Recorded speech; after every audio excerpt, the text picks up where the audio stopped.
Basquiat out with the hammer, plenty pictures I done painted. Them judge read the charges, shit, mama nearly fainted. My hood been Iraq, and bricks like the Navy. In the kitchen whipping gravy, try and get it for the baby. Feel me? Hello, blah, blah, blah, blah, blah. I get off the phone and then I grab the steering wheel again and then I hear the first shot. I see the bullet go through my arm, like the first one, you know what I mean? Because I grabbed it, like I was looking at I grabbed the steering wheel and shit. I hear the shot go off and go through my arm, you know what I mean? He got out the car and started shooting through the passenger. And I guess they had to cut your stomach open, or? Yeah, definitely had to zip me up, yep. Can you actually show that, or? Yeah, of course.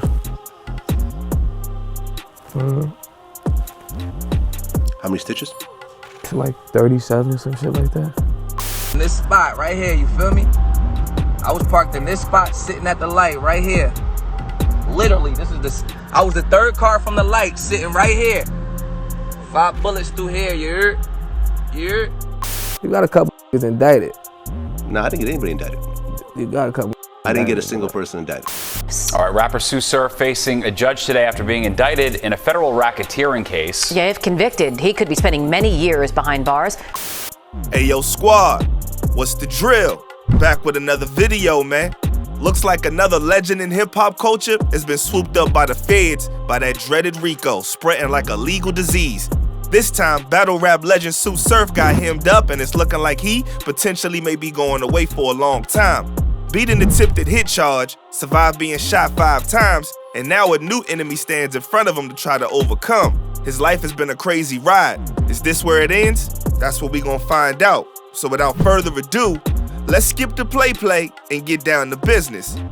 Rajon Cox came up in the streets of New Jersey, Newark to be exact, where he earned the name Sue Surf as the battle rapper flooding the game like a tsunami.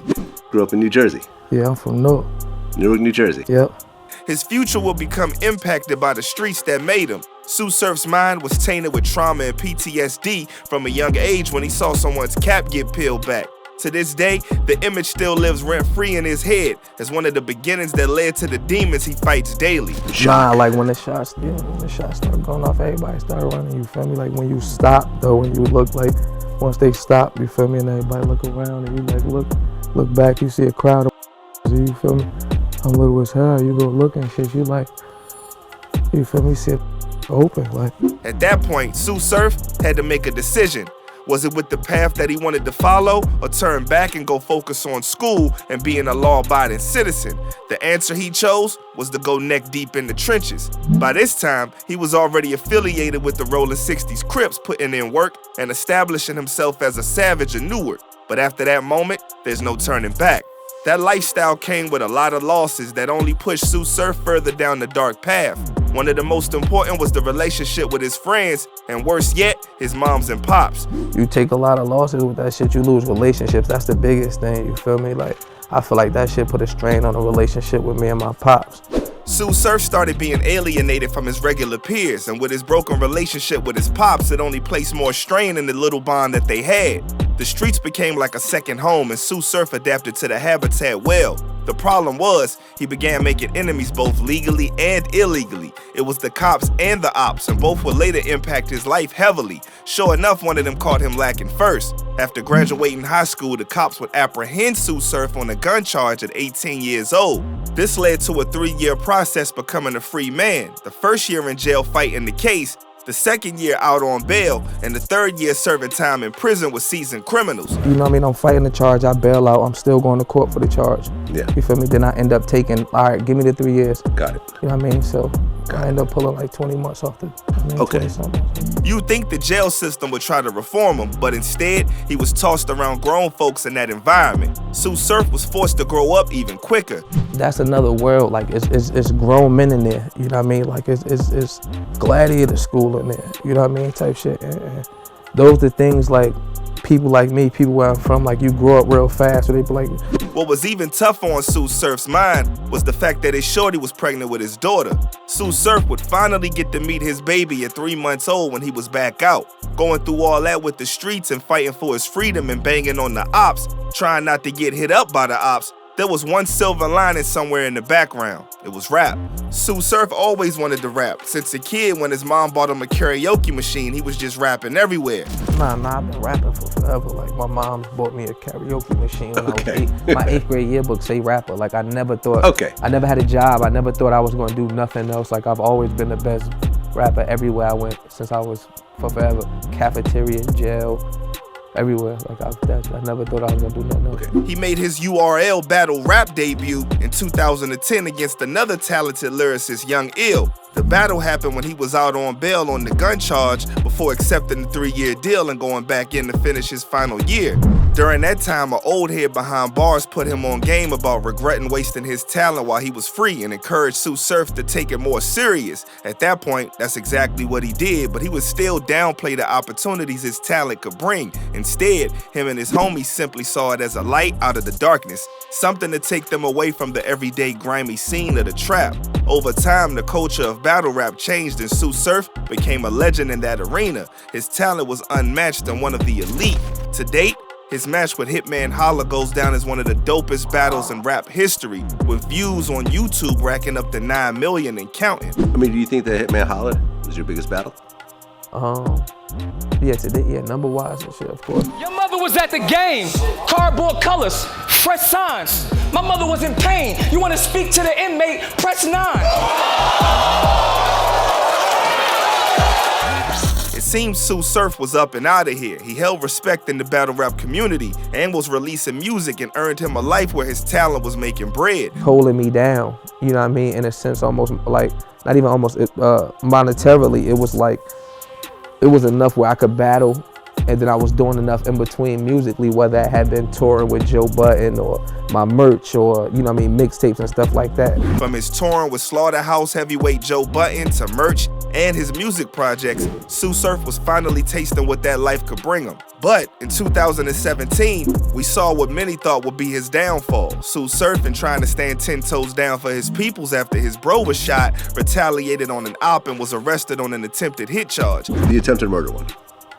March of 2000, what's that, March 2017? That little, Okay, so March you're how old? Like, You're 27. 27. Having already gotten a bad name with the legal system and being a rolling 60s Crip, it was looking grim. But my man stuck it out and beat the case after spending upwards of $60K fighting the case behind bars for a year. At that point, a pattern started showing that hinted that Sue Surf might still have one foot in the trenches, unable to let the streets go.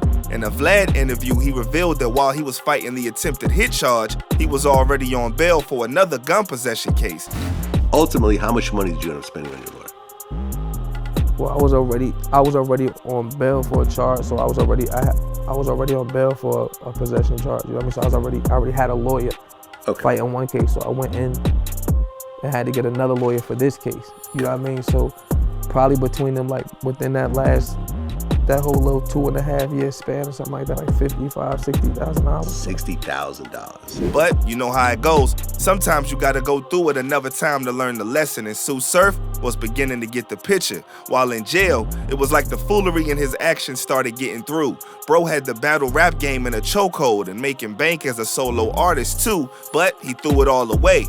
I mean, people was even asking him for autographs while he was locked up. He had all that success and was letting it go to waste, not realizing that the Sue Surf now wasn't the same one before the fame. The world was about to get a new pseudo, a good head on his shoulders, and a man that now understood how blessed he was to make it into an industry where he doesn't have to live that life in the streets. But the streets had other plans. Sue Surf made the mistake of getting too comfortable while still being active on his ops head. Bro was in the ops neighborhood dropping off a baddie thinking they wasn't gonna slide. In 2018, the same year he got home and dropped a classic freestyle on bars on I-95. Remember sitting in that cell, Jordan and McGrady. That's 23 and 1. Window blocked so I can't see the sun. Push-ups 100 down all the way to 1. Just caught another case like I ain't just beat a gun. Sue Surf was wet up 5 times at a traffic light as the ops hopped out and hit him up. Dropping somebody off. This is reality. This is what happened. I'm dropping somebody off. I go drop them off. I ride through the hood, through they hood. Right. And then I gotta ride back to get home. You know, the average. If y'all on my side of town and I see you twice, and you from the other side of town, some fishy shit. Yeah, you up to something. You know what I mean? Type shit. And I wasn't even thinking like that. I'm too cool. You know what I mean? I'm chilling, bitch in the car. But oh yeah. you know what I mean, get caught at a light. Sue Surf got hit twice in his ribs, twice in his stomach, and once in the arm. You said the first shot went through your arm. Well, Where'd the rest of the shots go? 2 right here, 2 of my ribs, 2 of my stomach. One of the bullets also pierced his colon. Sue Surf hopped out of the whip and it was fight or flight. He flagged down the car until he finally found one with a door open and just dropped in and told bro take him to the hospital. Whereas he said, look, I'm not from around here. You know what I mean? I don't know where no hospital is, but if you tell me where you going, where you need to go, I'll take you there. I mean, I just put my head back on the headrest and shit. I'm like, call this number for me. He called my man. I'm like, yo, I got shot. He laughed like, yo, stop playing. I'm like, nah, for real, meet me at the hospital, I got shot. I mean, and I'm just directing him. Sue Surf took about 37 stitches through surgery that saved his life. His life was again spared, but it dragged him even closer back into the trenches. A year later in 2019, Sue Surf was again in hot waters when he was again caught on gun charges. He was struggling to detach from his past life. In an interview with Bootleg Kev, Sue Surf said one thing that would have consequences on his life forever. He says he runs with a pack and he with whatever type of time to pack on. He's the golden child, meaning he's like the breadwinner and they'll protect him, but it's still go time on an op who wants him ended. Part of a following, I run with my pack. I feel you. I'm on whatever type of time I pack on. I mean, obviously, I'm the golden child, so my pack tries to protect me from the extra outside shit that's going on. I'm running with the pack, though. It will never be okay. Gotcha. It will never, ever be okay. Sue Surf is allegedly referring to his Rolling 60s affiliation, and that is what got him hemmed up in the events to come. He had the music, a life to make good bread legally, the respect in the industry, but them streets, man, the gang life had bro in a chokehold. And maybe he wanted to dip, but because he's like a star making all the paper, he can't. I don't bang, but I assume it's not as simple as saying, all right, yo, I'm out. Even still, Sue Surf was in too deep, and it caught up to him big time. October 2022, an account belonging to Sue Surf began posting messages referencing a RICO charge that many first speculated was all capped to promote some new project. But if they knew anything about Sue Surf, he don't cap. One tweet in particular really sounded like he was going through it. You could almost hear the hurt in his voice typing the words. I'll probably never step on a stage again. God has a way of humbling us. Man. The next we see in the picture online, October 13th, was the report that the feds ran down on Sue Surf and he was arrested on RICO. It didn't take long for official reports to begin streaming in, and things were looking bad. Urban Fox 5 OG reporter Lisa Evers officially broke the news online. She went on to break down what actually happened, and it looked like it was a rough situation. He allegedly tried to dip with a shorty at the crib out the back door, but realizing he was surrounded, he went back in and locked himself inside for about an hour. They had to bring negotiators and all that. Now they've just got motive to deny the bail. I guess he was making sure he didn't get killed or maybe written evidence, but it gave prosecutors more ammo. Sources told our Lisa Evers that agents approached the home where Surf and a female were staying, and the two tried to exit the house from the back door, but law enforcement had the house surrounded, so the two went back inside the house, refusing to come out.